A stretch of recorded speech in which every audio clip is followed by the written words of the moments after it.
Magandang hapon mga ka-idol. Share ko lang tong aking red balete na yung ugat niya ay nasa lupa na. Lumaki na nung gusto yung puno niya. Dami na niyang sanga. Inalisan natin ng mga dahon, mga sanga niya. Ang gagawin natin mga ka-idol dito ay magmamarkot tayo. Babaltan natin ito. Ayan, tulad dito. Nalagyan lang ng alambre. Nagkaroon na siya ng ugat. Ayan. Alambre yan. Haba niya. Lahat yan, mga sanga niya, mga ka-idol. Babaltan natin para magkaroon siya ng ugat.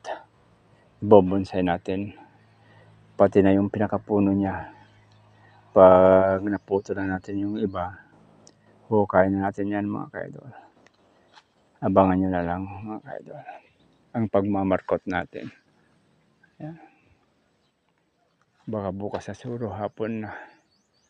Thanks for watching mga ka-idol.